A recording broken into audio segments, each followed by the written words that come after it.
காயத்ரியோட அப்பா அம்மா அவங்கக்காக பையனை தேடிட்டு இருந்தாங்க. ஒரு நாள் காயத்ரியோட அப்பாகிய சோஹன்லால் மார்க்கெட்டுக்கு போயிட்டு வந்துட்டு இருக்க நேரத்துல அவரு வெயில தாங்க முடியாம சடனா கீழே விழுந்துடுறாரு. அப்புறம் அவர் கையில இருந்த காய்கறி பேக் கூட கீழே விழுந்துடுது. அதே ரோட்லயே ஷாம்லாலோட கடை இருந்தது. இப்படி அவரு ரோட்ல கீழே விழுந்தது பார்த்த உடனேயே அவங்க பையனை ஓடி போய் தூக்க சொல்றாரு. மகனே சர்ஜன், அங்க யாரோ ஒருத்தர் தவறி கீழே விழுந்துட்டாரு, அவருக்கு என்ன ஆச்சுன்னு போய் பாரு போ. அப்புறமா சூரஜ் சீக்கிரமா ஓடி போய் ஷாம்லால எழுப்பி அவங்களோட கடைக்கு கூட்டிட்டு போறாரு. அங்கிள் ஆராமா உட்காருங்க, நான் இப்பவே தண்ணி கொண்டு வரேன்.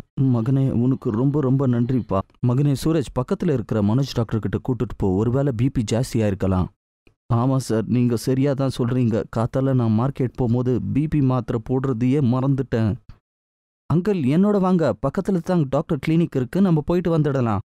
சூரஜ் கூட்டிட்டு போ. சூரஜ் சோஹன்லால் அவர்களை டாக்டர் கிட்ட கூட்டிட்டு போறாங்க.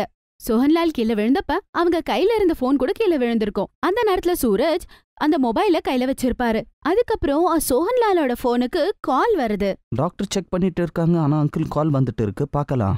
யாரு போன்? யார் பிக் பண்ணது? நான் சூரஜ் பேசுறேன். அதாவது உங்களுடைய அப்பா. என்னாச்சு அப்பாக்கு? ஒன்னாகல நல்லாவே இருக்காங்க. காயத்ரி மற்றும் அவங்க அம்மா ரொம்ப பயந்து போறாங்க. சூரஜ் காயத்ரிக்கு எதுவுமே சொல்லவே இல்ல. அதுக்குள்ள காயத்ரி பயந்து போய் அவளும் அவங்களோட அம்மாவும் ஆட்டோ எடுத்துக்கிட்டு ஹாஸ்பிட்டலுக்கு போயிடுறாங்க. காயத்ரி சோஹன்லாலோட ஒரே ஒரு பொண்ணு, ரொம்ப அழகா இருப்பா. ஒரு நிமிஷம் சூரஜ் அவளை பார்த்து மயங்கி போயிடுறான். தேங்க்யூ அங்கிள், தேங்க்யூ சூரஜ், நீங்க எங்களுக்கு ரொம்ப உதவி பண்ணிருக்கீங்க. ஆமாடா காயத்ரி, இவங்க ரொம்பவே நல்லவங்க. அட இருக்கட்டும்மா, கஷ்டத்துல இருக்கிறவங்களுக்கு உதவி செய்யணும் இல்லையா? காயத்ரி, நீ வேலைக்கு போறியாமா? இல்ல அங்கிள், நான் ஜாப் பண்றதில்ல, நான் குக்கிங் கோர்ஸ் பண்ணிருக்கேன். அதனால ஆன்லைன்ல குக்கிங் கத்து கொடுப்பேன். ஓ, அப்போனா நீ ரொம்பவே நல்லா சமைப்ப போல இருக்கே. அப்படியா?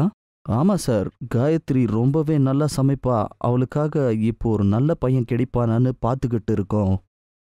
காயத்ரி மற்றும் சூரஜ் ஒருத்தரை பாத்துக்கிறாங்க. அப்புறமா கிளம்பிடுறாங்க காயத்ரி வீட்டுக்கு. ஒரு நாள் சோஹன்லால் மற்றும் அவங்க மனைவி அதே ரோட்ல நடந்து போய்கிட்டு இருப்பாங்க. சுஷ்மா, சூரஜ் இருக்கான் இல்லையா, அவனை பத்தி நீ என்ன நினைக்கிற? அவனை நம்ம பொண்ணுக்காக மாப்பிள்ளை கேட்டு போலாமா?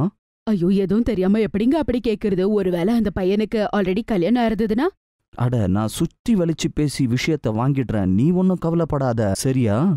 சோஹன்லால் மற்றும் அவங்களோட மனைவி சுஷ்மா சூரஜ் மற்றும் அவங்க அப்பாவை பாக்கிறதுக்கு போறாங்க. எப்படி இருக்கீங்க அங்கிள்? ரொம்ப நல்லா இருக்கேன்ப்பா. இந்த பக்கமா வந்தோம், சரி அப்படியே உன்னை பாத்துட்டு போலான்னு வந்தோம். சூரஜ் உங்களை ரொம்பவே புகழ்ந்து பேசிக்கிட்டு இருப்பாரு. ஷாம்லால் சார், உங்க வீட்ல மத்தவங்க வேற யாரெல்லாம் இருக்காங்க? நான், என்னுடைய மனைவி, அத்தோட ஒரு பையன், இன்னொரு பொண்ணு இருக்கா. சூரஜுக்கு கல்யாணம் செய்ய போறீங்களா என்ன? என்ன நான் உங்ககிட்ட சொல்றதுக்கு, இப்ப இருக்க பொண்ணுங்க நல்ல பணக்கார வரனை எதிர்பார்க்கறாங்க. ஆனாலும் என்ன செய்யறது, நீங்களே சொல்லுங்க. பணத்துல என்னென்ன இருக்கு நீங்களே சொல்லுங்க. பையன் நல்ல பையனா இருந்து கஷ்டப்பட்டு சம்பாதிக்கிற புள்ளியா இருந்தா அதுவே போதும் இல்லையா? அதுக்கு மேல என்ன வேணும் சொல்லுங்க. இந்த காலத்துல நல்ல பையன் கிடைக்கிறதே ரொம்ப பெரிய கஷ்டமான விஷயமா இருக்கு. நீங்க ஒத்துக்கிட்டீங்களா அண்ணன்? சூரஜை என்னோட மாப்பிள்ளையை ஏத்துக்க எனக்கு சம்மதம். அப்புறம் வேற என்ன, காயத்ரிக்கு தூம் தாம் அப்படின்னு சொல்லி நல்லாவே சந்தோஷமா கல்யாணம் நடக்குது. அதுக்கப்புறம் அவளும் மாமியார் வீட்டுக்கு வரா. அவளை பார்த்து அவங்க வீட்டுல எல்லாருக்குமே ரொம்ப பிடிச்சு போகுது. காயத்ரி ரொம்பவே நல்ல பொண்ணா இருக்காங்க. வீட்டுக்கு வந்ததும் எல்லாருக்கூடயும் அட்ஜஸ்ட் ஆயிட்டா. சரி, நல்லதா போச்சு, 2 பேரும் சந்தோஷமா இருங்க. புது மருமகளோட நம்ம கடை ஆரம்பிக்கலாம், வாங்க சீக்கிரமா எல்லாரும் கடைக்கு புறப்படுங்க. கல்யாணத்துக்கு அப்புறமா மொத வாட்டி கோமல் அவங்க கடைக்கு போறா. கடைக்கு போனதும் அவங்க மாமனாரு தாலி அவ கையார பண்ண சொல்றாரு. மருமகளே, சொல்ல பட்டோரு உன் கையால செய்யுமா? சரிங்க மாமா. காயத்ரி, ஏதாவது ஒண்ணு ஸ்பெஷலா செய், எல்லாரும் ஆச்சரியமாயிடணும். ஓ, அப்படி வேற இருக்கா? சரி, அப்ப நான் என்ன பண்ண போறேன்னு பாருங்க, ரொம்ப சூப்பரா இருக்கும். அட, என்னோட மருமக ஏதோ வித்தியாசமா பண்ண போறாளா, பாத்துட்டே இருங்க, ரொம்பவே நல்லா இருக்கும். அவளோட மைண்ட யூஸ் பண்ணி காயத்ரா ஒரு பட்டூரே பண்ணலாம் அப்படின்னு நினைக்கிறா. எல்லாரும் இவ என்ன பண்ண போறா அப்படின்னு சொல்லி காத்துக்கிட்டு இருந்தாங்க. காயத்ரி சீக்கிரமா மாவை பிசைஞ்சு அதுக்கப்புறமா அவ ரொம்ப பெருசா ஒரு பட்டூரவே பண்றா, பாகுபலி பட்டூரா. அட வா, இது பாகுபலி பட்டூரே. ஆஹா, சரியாதான் சொன்னீங்க. ஆமா, இது பாகுபலி பட்டூரே. இது கடை எவ்வளவு பெருசா இருக்கோ அவ்வளவு பெரிய பட்டூரா வரும் இதுல. செம்மையா பண்ணு காயத்ரி, வேற லெவல் மருமகளே. பாகுபலி பட்டூரே ரொம்பவே அருமையா பண்ணிருக்க. அம்மா மருமகளே, நிஜமா சாதிச்சுட்டு போ. மருமகளே, உன் கையால எல்லாத்தையும் சாமிக்கு படைச்சிட்டு அத்தோட நிறைய கஸ்டமர்ஸ் வெயிட் பண்ணிட்டு இருக்காங்க, எல்லாருக்கும் கொடுத்துடு. எங்களோட மருமக அந்த அன்னபூர்ண தேவியோட ஆசீர்வாதத்தோட வந்திருக்கா. காயத்ரி செஞ்ச இந்த பாகுபலி பட்டூரை சாப்பிடுறதுக்கு நிறைய பேரு கியூல நின்னுகிட்டு இருந்தாங்க. இப்படி நல்லாவே அங்க வியாபாரம் நடக்க ஆரம்பிக்குது. சில பேரு அத போட்டோ எடுக்கறாங்க, சில பேரு பேக் பண்ணி கொண்டு போறாங்க. இப்படி எல்லாருக்குமே அது ரொம்பவே பிடிச்சு போயிருந்தது.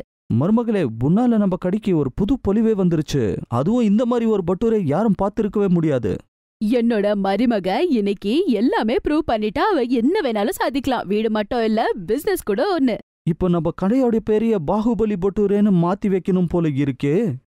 அன்னில இருந்து இந்த பாகுபலி பட்டூரே ரொம்பவே ஃபேமஸ் ஆயிடும். அதை சாப்பிடறதுக்காக தான் எல்லாரும் வருவாங்க. அதனால ரொம்ப தூரத்துல இருந்து எல்லாருமே இந்த பாகுபலி பட்டூரை சாப்பிடறதுக்கு வருவாங்க. ரொம்ப நல்ல வியாபாரம் நடக்கும். கடை பேரிய பாகுபலி பட்டூரேன்னு மாத்திடுறாங்க.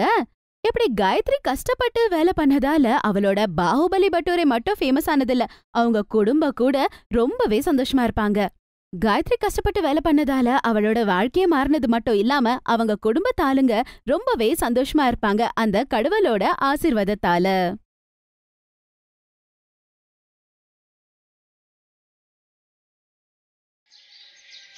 ரொம்ப நாளுக்கு அப்புறமா ஷாப்பிங் பண்ணி என்ஜாய் பண்ணோம்ல. ஆமாம், ஆனால் ஷாப்பிங் பண்ணது நீ தானே, நான் இல்லையே. நீ பண்ண வேண்டியது தானே. பணம் வேணும்னா என்கிட்ட கேட்க வேண்டியது தானே. இல்லை இல்லை, எனக்கு இந்த மாதிரி மாலில் ஷாப்பிங் பண்ணுறதுலலாம் விருப்பம் இல்லை. மறுபடியும் எப்பவும் போலவே ஆரம்பிச்சிட்டியா? சரி சரி வா, அடுத்து நம்ம எங்கே போகலாம்? வெளியே போய் இளநீ குடிக்கலாமா? இளநியா? நாமளா? சரி வா. பூனம் பூஜா 2 பேரும் காலேஜில் ஒரே கிளாஸில் படிச்சுக்கிட்டு இருந்தாங்க. ஆனால் 2 பேருடைய குணமும் ரொம்ப வித்தியாசமானது. பூஜாவுக்கு சிட்டி லைஃப் ரொம்பவே பிடிக்கும். ஆனால் பூனம்க்கு அந்த சிட்டியை விட்டு தூரமாக இருக்கிறது தான் ரொம்ப பிடிக்கும். அதுலேயும் பூனம் ரொம்ப நல்லாவே படிச்சுக்கிட்டு இருந்தா. அப்பாடா, இப்போதான் எனக்கு சந்தோஷமா இருக்கு. என்ன சந்தோஷமா இருக்கு? இனிப்பு தண்ணியே குடிச்சிட்டு. நீ குடிக்கிற கூல்ட்ரிங்க்ஸில் மட்டும் என்ன இருக்கு? விஷம்தான் இருக்கு. அட, அதில் சோடா இருக்கு, ஃபிஸ் இருக்கு. குடிச்சா தாக தீந்துடும். அதை குடிச்சதுமே அப்படியே ரிஃப்ரெஷ்மெண்ட் ஆயிடு தெரியுமா? சரிங்க பூஜா மேடம், அதே ரிஃப்ரெஷ்மெண்ட் எனக்கு இளநீ குடிச்சா கிடைக்கும் தெரியுமா? சரி சரி, நீ சொல்றது தான் சரி, போலாமா? அப்படி 2 தோழிகளும் பேசிக்கிட்டு சிரிச்சுக்கிட்டு வீட்டுக்கு போனாங்க. அடுத்த நாள் காலேஜில், பூனம், இன்னைக்கு லஞ்சுக்கு நான் சாண்ட்விச் கொண்டு வந்திருக்கேன், 2 பேரும் சாப்பிடலாம். சரி, நான் மாம்பழம் கொண்டு வந்திருக்கேன், சாப்பிடலாம். மாம்பழமா? எனக்கு வேண்டாம். ஏன், மாம்பழத்தில் என்ன குறை கண்ட மேடம் டயனா? இப்பெல்லாம் வர மாம்பழம் எங்கே ரொம்ப சத்தானதாக இருக்கு. அதுங்களை பழுக்க வைக்கிறதுக்கு ஏதேதோ கெமிக்கல்லாம் பயன்படுத்துகிறாங்களாம். மரத்துக்கு கெமிக்கல் தண்ணி ஊற்றுறாங்களாம், எங்கள் அப்பா சொல்லுவார். என்ன கெமிக்கல் தண்ணியா? பின்ன இங்கே மனுஷங்க குடிக்கிறதுக்கே நல்ல தண்ணி கிடைக்கிறது இல்லை, அப்போ மரத்துக்கு என்ன மினரல் வாட்டராக ஊற்ற போகிறாங்க? நீ சொல்கிறது உண்மைதான் பூஜா. ஆனால் இது சிட்டியில் விளைஞ்ச மாம்பழம் இல்லை, எங்கள் கிராமத்தில் விளைஞ்சது. எங்கள் பக்கத்து வீட்டு அங்கிள் கொடுத்து அனுப்புனாரு. ஒரு தடவை சாப்பிட்டு பாரு, நல்லா தான் இருக்கும். அந்த மாம்பழம் உண்மையிலேயே சுவையாக இருந்துச்சு. மாம்பழம் சாப்பிட்டதுக்கு அப்புறமா, உண்மையிலேயே இந்த மாம்பழம் ரொம்ப நல்லா இருக்கு. ரொம்ப நாளுக்கு அப்புறமா தான் உண்மையான மாம்பழம் சாப்பிட்ருக்கேன். பின்ன கிராமத்து மாம்பழத்தை சாப்பிட்டுக்கிட்டே இருந்தேன்னா அப்புறம் கிராமத்து பையனை தான் கல்யாணம் பண்ணிக்கிட்டு அங்கே உட்காந்துக்கிட்டு மாம்பழம் சாப்பிட வேண்டியதுதான். ஓகே, ஆனால் கிராமத்தில் இந்த மாதிரி சினிமா ஹால், மால் எல்லாம் இருக்கும்ல. பூஜா சொன்னதை கேட்டு பூனம் சிரிச்சுக்கிட்டு இருந்தா. ஏன்னா அவளுக்கு நல்லா தெரியும் பூஜாவுக்கு கிராமம் அப்படின்னாலே பிடிக்காதுன்னு. ஆனா தலையெழுத்து ஒரு விளையாட்டு விளையாடும்ல. பூஜாவோட அப்பாவோட ஃப்ரெண்ட் கிராமத்துல தான் இருந்தாரு. பூஜாவோட அப்பாவும் கிராமத்துல இருந்து சிட்டியில வந்து செட்டில் ஆயிருந்தாரு. கொஞ்ச நாளுக்கு அப்புறமா அந்த 2 நண்பர்களும் சம்பந்திகளா ஆக முடிவு பண்ணாங்க. அதனால பூஜாவை ஆயுஷ்க்கு கொடுத்து கட்டி வச்சாரு. கல்யாணம் ஆனதுக்கு அப்புறமா, கிராமம் உனக்கு ரொம்ப பிடிச்சிருக்கு போல? இல்ல அப்படியெல்லாம் இல்ல, ஆனா பிறந்து வளர்ந்தது எல்லாம் பட்டணத்துல இல்லையா, அதனால எனக்கு சிட்டி ரொம்ப பிடிக்கும், அவ்வளவுதான். எனக்கு கிராமம் ரொம்ப பிடிக்கும். நான் இங்க தான் பிறந்தேன். கொஞ்ச நாட்களையே இந்த கிராமம் உனக்கும் ரொம்ப பிடிச்சு போயிருப்பாரு. அப்போ ஒரு நாள், என்ன பூஜா, கிராமத்து பொண்ணாவே மாறிட்ட போல. என்ன பண்றது, அப்பா சொன்னாரு, அதான் கல்யாணம் பண்ணிக்கிட்டேன். நீ ஏன் வேண்டான்னு சொல்லல? சொல்லிருக்கலாம், ஆனா எனக்கு ஆயுஷ் ரொம்ப பிடிச்சிருக்கே. அவரை கல்யாணம் பண்ணிக்கிட்ட கிராமத்துக்கு தானே வந்தாகணும். அதுவும் சரிதான். சரி விடு, நம்ம நினைக்கிறதெல்லாம் நடக்குதா என்ன? ஆமா, கிராமத்துல தானே இருக்க. இப்ப அங்க எல்லாம் உனக்கு பியூரா கிடைக்கும்ல. தண்ணியும் பியூரா இருக்கும், சாப்பாடும் பியூரா தான் இருக்கும். ஆமா, நீ சொல்றது உண்மைதான். உனக்கு தெரியுமா, இங்க என்ன சமைச்சாலும் அது அவ்வளோ டேஸ்டா இருக்கு. ஆயுஷோட ஃபேமிலி, ஆயுஷ் எல்லாருமே என் சமையலை அவ்வளோ பாராட்டுறாங்க. அப்புறம் இன்னொரு விஷயம், என்னோட வீடு ஒரு மாந்தோப்புக்கு பின்னாடி தான் இருக்கு. இங்க மரங்கள்ல எவ்வளோ மாம்பழம் இருக்குன்னு தெரியுமா? உண்மையாவ சொல்றேன்? ஆமா, உண்மையதான் சொல்றேன். வீடு நடுவுல இருக்கு, சுத்தி நிறைய மாமரம் இருக்கு, அதுவும் சுத்தி ஒரு ஆறும் இருக்கு. அப்படியா? ஐயோ, எனக்கு இப்போ உன்னை பார்த்தா பொறாமையா இருக்கு. ஆயுஷ நான் கல்யாணம் பண்ணிருந்துருக்கலாம். சரி சரி, ரொம்ப பொறாமப்படாத. எப்படியும் உனக்கு லீவ் கிடைக்கும் போது நீங்க வரதானே போற. அதுக்குள்ள மாங்காய் எல்லாமே நல்லா பழுத்திருக்கும். நீ வந்து நல்லா சாப்பிட. சரி ஓகே, நான் வரேன். பூனை பூஜாவை நினைச்சு சந்தோஷப்பட்டா. பூஜா ஃபோன் வச்சுதான் அவங்க மாமியார் அங்க வந்து, பூஜா உள்ள என்ன பண்ணிக்கிட்டு இருக்க, வெளியில வா. வரத்த. பூஜா, நான் இன்னைக்கு மிளகா ஊறுகாய் போட போறேன், உனக்கு தெரியுமா இல்ல கத்துக்கிறியா? எனக்கு தெரியாத அத்த. சரி பரவாயில்ல, இன்னைக்கு நான் மிளகா ஊறுகாய் போடுறேன், நாளைக்கு மாங்காய் ஊறுகாய் போடுறேன், கத்துக்கோ. பூஜாவும் அவளுடைய மாமியார் பேசிக்கிட்டு இருக்கும் போது அவளுடைய மாமனாரான அருண் அங்க வந்தாரு. அட என்ன நடக்குது இங்க? ஒண்ணும் இல்ல, பூஜாவுக்கு மிளகா ஊறுகாய் போட கத்து கொடுக்க போறேன். நல்லது, மாங்காய் ஊறுகாவை நாம நல்லாவே போடலாம். ஆமா மாமா. மாமா, இந்த மரத்துல நிறைய மாங்காய் வரும்ல, அத்தனை மாங்காயையும் நீங்க என்ன பண்ணுவீங்க? பாதி மாம்பழத்தை உன் புருஷன் அப்புறம் அத்தையே சாப்பிடுவாங்க. கொஞ்சம் தான் மீதி இருக்கும். அதை வியாபாரம் எடுத்துட்டு போய் காசை கொடுத்துருவான். அதுவும் நல்லதுதான், நீங்க போய் விற்க வேண்டிய அவசியம் இருக்காது. ஆனா வியாபாரி அவ்வளோ காசு கொடுக்க மாட்டான். அவனுக்கு பிடிச்ச அளவுக்கு கொஞ்சமா கொடுப்பான். அப்படின்னா அப்படின்னா இந்த கிராமத்துல இருக்கிற எல்லார் வீட்லயுமே மாமரம் இருக்கும். அதனால எல்லாரும் என்ன விலைக்கு எடுத்துக்கிறாங்களோ எடுத்துக்கிட்டோம் அப்படின்னு சொல்லி கொடுத்துருவாங்க. பெருசா லாபம் அதை பத்தியெல்லாம் பேசிக்க மாட்டாங்க. ஓகே, இப்போ என்ன ரேட்டுக்கு எடுக்கிறாங்க? 100 கிலோ வித்தா ஒரு 1500 ரூபாய் மட்டும்தான் கொடுப்பான். என்னது? அப்போ கிலோ வெறும் 15 ரூபாய்? ஐயோ, சிட்டில மாம்பழம் விற்கிறாங்க 1 கிலோ 100 ரூபாய், 150 ரூபாய், 200 ரூபான்னு விற்கிறாங்க. எனக்கு தெரியும், ஆனா அவ்வளவுதான் கொடுப்பாங்க. அன்னைக்கு உண்மையை தெரிஞ்சுக்கிட்டு பூஜா ரொம்பவும் ஷாக்கானா. கொஞ்ச நாளுக்கு அப்புறமா அவளுடைய ஃப்ரெண்டான பூனம் அவளை பார்க்க வந்தா. நல்லதா போச்சு, நான் கிராமத்துக்கு வந்திருக்கேன். அங்க 8 மணி நேரம் வேலை, 3 மணி நேரம் மெட்ரோல டிராவல், எனக்கு சுத்தமா பிடிக்கவே இல்லை. இங்க பாரு, கிராமம் எவ்வளவு அமைதியா இருக்குல்ல. ஓ, நீ வேலைக்கு போக ஆரம்பிச்சிட்டியா? ஆமாமா, ஒரு மார்க்கெட்டிங் கம்பெனில ஜாப் கிடைச்சிருக்கு. என்னவோ என்கிட்ட ஜாப் இல்லை, ஆனா எனக்கு கீழே நிறைய வேலைக்காரங்க இருக்காங்க. தோட்டத்தை பாத்துக்கிறாங்க, வயலை பாத்துக்கிறாங்க, நிறைய இருக்காங்க. பூஜா பூனம் நிறைய பேசினாங்க. சாயந்தரம் நேரம் அவ ஊரெல்லாம் சுத்தி காட்டினா. அதுக்கப்புறம் பாதி மாம்பழம் வித்துருச்சு. இந்த வாட்டி 1400 ரூபாய் தான் கிடைச்சிருக்கு. அவ்வளவுதானா? இது ரொம்ப கம்மி அங்கிள். சிட்டில ரொம்ப அதிக விலைக்கு விற்கிறாங்க. நகரத்துல யாருமே எனக்கு தெரியாது. இப்போ வீட்டுக்கு போய் நான் எப்படி விற்கிறது? கொஞ்சம் கிடைச்சாலும் பரவாயில்ல. பூனம் பூஜா 2 பேரும் இந்த பிரச்சனைக்கு என்ன பண்றதுன்னு யோசிச்சாங்க. பூஜா, என்கிட்ட ஒரு நல்ல ஐடியா இருக்கு. அதுக்கப்புறம் பூனம் பூஜா அவங்க ஃபேமிலி கிட்ட போனாங்க. அங்கிள், என்கிட்ட ஒரு ஐடியா இருக்கு. உங்க மாந்தோப்புல இருக்கிற மாம்பழம் எல்லாம் ரொம்ப டேஸ்டா இருக்கு. அது மட்டும் இல்ல, நீங்க செய்யற மாங்காய் ஊறுகாய், மிளகா ஊறுகாய், ஜூஸ் எல்லாமே ரொம்ப டேஸ்டா இருக்கு.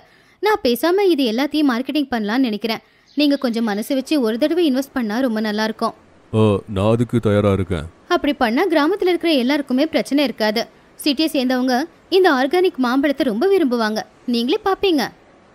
அடுத்த நாளே பூஜா பூனம் 2 பேருமே சேர்ந்து வியாபாரத்துக்கு தேவையான லைசன்ஸ் எல்லாத்தையும் ஏற்பாடு பண்ணாங்க. உனக்கு ரொம்ப நன்றிமா. நீ கிராமத்து பிரச்சனையே தீர்த்து வச்சுட்ட. எல்லாருக்கும் வேலை கிடைச்சிருச்சு, நல்ல காசு கிடைக்குது. உன்னை பார்த்து எனக்கு பெருமையா இருக்குமா. ஆமா மாமா, இதெல்லாம் நான் தான் உனக்கு கத்து கொடுத்தேன். நீ கிராமத்திலே இருந்தா ரொம்ப நல்லா இருக்குமா. எனக்கும் அதுதான் ஆசை அங்கிள். ஆனா என் ஃபேமிலி அங்கதான் இருக்கு, சிட்டில தான் ஜாப் இருக்கு. பூஜா என்கிட்ட சொல்லியிருக்கா, உனக்கு கிராமத்துல இருக்கிறது ரொம்ப பிடிக்குமாமே. என்னுடைய தம்பி பையன் ஒருத்தர் இருக்கான், அவன் பேரு புனித். அவனுக்கு சம்மந்தம் தேடிக்கிட்டு இருக்காங்க. பேசாம நீ அவனை கல்யாணம் பண்ணிக்கிட்டா இங்கேயே செட்டில் ஆயிடலாம் இல்லையா? அவனும் ரொம்ப நல்ல பையன்தான். அப்படி அவங்க சொன்னது கேட்டு பூனம் ரொம்பவும் சந்தோஷப்பட்டா. ஃப்ரெண்ட் அவ கூடவே இருக்க போறா அப்படிங்கறதுனால பூஜாவோட சந்தோஷத்துக்கு ஆளவே இல்லாம இருந்துச்சு. Thanks for watching.